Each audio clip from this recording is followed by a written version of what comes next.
নমস্কার আমার প্রিয় ইউটিউব পরিবার, তোমরা সবাই কেমন আছো? আশা রাখছি তোমরা সবাই অনেক ভালো আছো, সুস্থ আছো। আমিও ভালো আছি। আমি সুপ্রিয়া। আমি তোমাদের সবাইকে আমন্ত্রণ জানাই নাসিকের ঘরকন্যার আরেকটি নতুন ব্লগে। যে প্রান্ত থেকে আমার ভিডিওটি, আমার ব্লগটি দেখছো, আশা করছি তোমরাও সবাই অনেক ভালো আছো।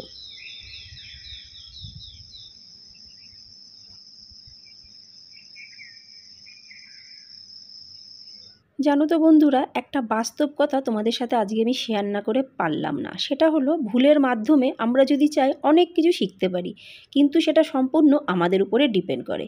আমরা তো মানুষ, ভুল তো হবেই। সবসময় যা সব কিছু ঠিক হবে তার কিন্তু কোনো মানে নেই। কিন্তু সেই ভুলটা যদি আমরা ঠিকঠাকভাবে শিখে নিই, তাহলে কিন্তু জীবনেও আমরা কোনো কিছু আর ভুলও করব না, অন্যায়ও করব না। আজ উঠেছি রাত্রি 4:30, তখন মনে হয় 4:30ও বাজেনি। দেখো, বাঁধাকপি রান্না করলাম, রুটি করলাম, আর এই যে পোহা বানালাম। তারপরে আমার মেয়েদের ডাকলাম, কর্তামশাই উঠে গেছে। এখন হলো ব্রাশ করার পালা। আজকে বড় মেয়ে খাবে দুধ, আর তার সাথে কি একটা ওসলি নাকি নিয়ে এসেছে কালকে, তাই। আমি পুরো নামটাও ঠিকঠাক এখনও শুনিনি, কাল রাতেই নিয়ে এসেছে। ছোটো মেয়ে কিন্তু দুধ খেতে একদমই পছন্দ করে না, ও দুধ খেলেই বমি পায়। ওই জন্য ওকে দেবো একটু পোহা বানিয়েছি, তাই। কর্তামশাইও পোহা খাবে। কর্তামশাই অফিসে অলরেডি চলে গেছে। আর এই যে আমার মেয়েরা রেডি হচ্ছে, ওদেরকে নিয়ে যাব আমি তাড়াহুড়ো করে আজকে স্কুলের বাসে চড়াতে। আজকে না আমি যোগা করব, না আমি আজকে ওয়াকিং করব। সত্যি আজকে আমি বিশাল ব্যস্ত।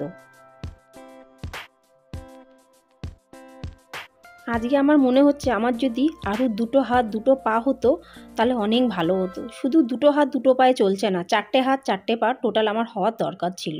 সকাল সকাল সেই কোন সময় উঠেছি, আবার ঘরে আসলাম, মেয়েদেরকে ছেড়ে ঘরে আসলাম। তারপরে এখন আমি লেগে যাব ঘরের কাজে। 8টার মধ্যে কিন্তু সমস্ত কাজবাজ কমপ্লিট করে স্কুলে পৌঁছাতে হবে। মানে বুঝতে পেরেছো, টাইমটা কিন্তু 8টা। 8টার মধ্যে অলরেডি স্কুলে আমাকে চলে যেতেই হবে। যাই হোক, ঘরে আসার পরপরই আমি একদম টাইম নষ্ট না করে ফটাফট ফ্রেশ হয়ে চলে গেলাম কাজ করতে। মুখ ধুয়েছি, কিন্তু মুখটা যে মুছবো গামছা দিয়ে, সেই সময়টুকুও আমার কাছে নেই। রান্নাঘরের হাল বেহাল, কিচ্ছু করার নেই বন্ধুরা। সকালবেলা রান্নাঘর এরকম সবারই লাগে। আমি দেখাচ্ছি বলে তোমরা দেখতে পাচ্ছ। আমি যদি অফ ক্যামেরায় ভালো করে পরিষ্কার ঝরিষ্কার করে সুন্দর করে দেখাতাম, তাহলে তোমরা সেই রূপটি দেখতে। কিন্তু আজকে সেই সময়টুকু আমার কাছে নেই। ওদিকে চায়ের জল বসিয়ে দিয়েছি, চা খাবো, আর এদিকে বাসনগুলো ঝটপট করে উঠাচ্ছি।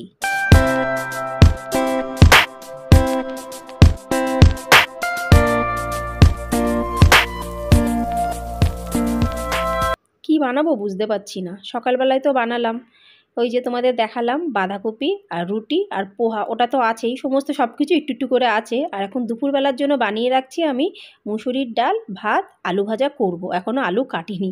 মুসুরির ডাল না, আজকে একটু পেঁয়াজ ফোড়ন দেবো, একটু কারি পাতা ফোড়নও দেবো। একঘেয়েমি শুধু জিরে ফোড়ন দিয়ে মুসুরির ডাল খেতে ভাল লাগছে না। প্যাকেটের থেকে ভেঙে কুকারে দিয়ে দিলাম মুসুরির ডাল। আজকে আর ঝাড়াঝুড়ো করলাম না, সময় নেই। সময়টা যদি আমরা একদিকে বেশি দিই, অন্যদিকে কমে যাবে। ওই জন্য আজকে আমাকে তো স্কুলে যেতে হবে।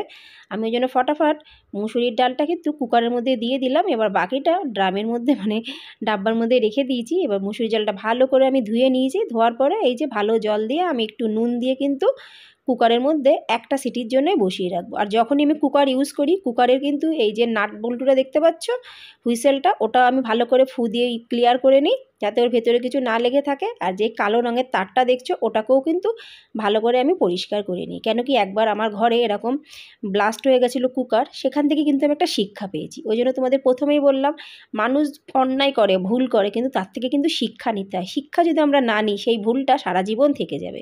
তোমাদের সাথে কিন্তু একটা বড় জিনিস আমি শেয়ার করলাম।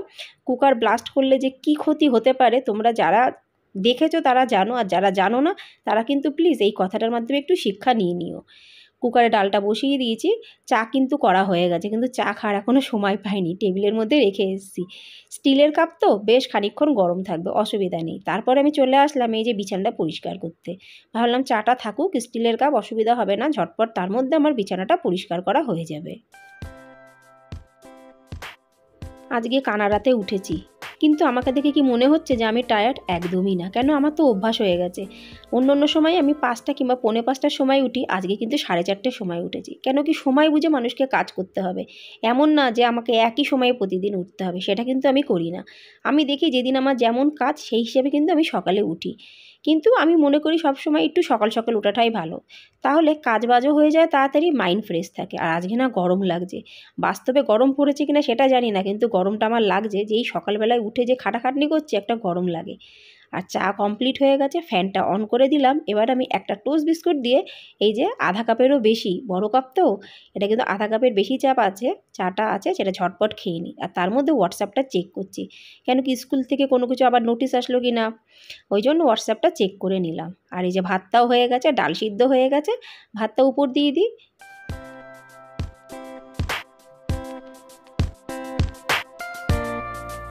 মানুষের জীবনে কখন কোন পরিস্থিতি আসবে আমরা কেউ জানি না, কেউ না।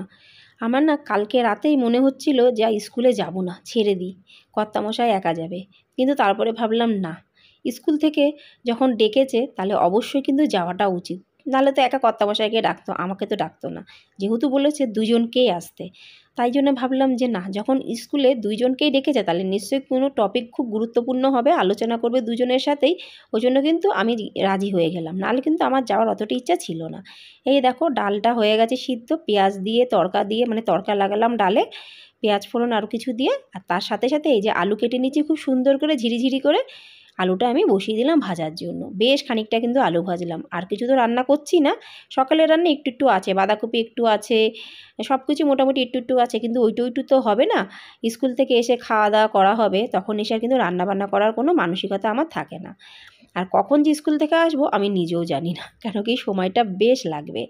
তা ঝটপট করে আলু ভাজাটা এদিকে হচ্ছে, ডালটাও এদিকে হচ্ছে, ভাবলাম সময়টা নষ্ট না করে আমি ঝটপট করে বাসনগুলো মেজে নিই। কেন কি সময়টা কী করে, অল্প সময়ের মধ্যে কী করে কাজ করতে হয় সেটা আমি কিন্তু বেশ ভালোই জানি।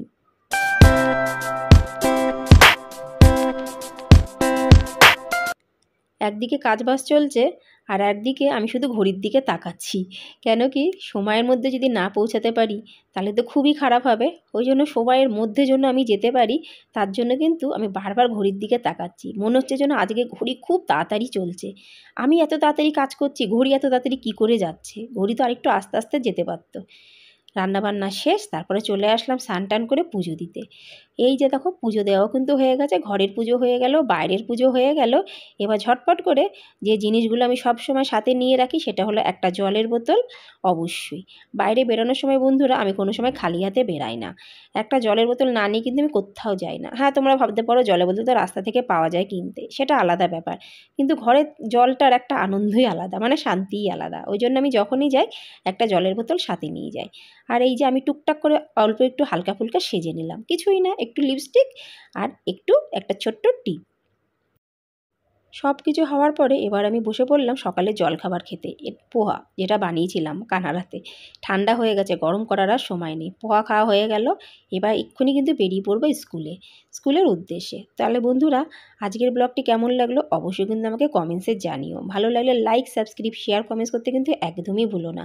আর এখন বাজে 8টা 10, তাহলে সেই 4:30 থেকে, মানে রাত 4:30 থেকে আর এখন সকাল 8টা 10 আমি কি করলাম তোমাদের কাছে কিন্তু সব শেয়ার করলাম। আবার দেখাবে পরবর্তী ব্লগে, ততক্ষণের জন্য নমস্কার।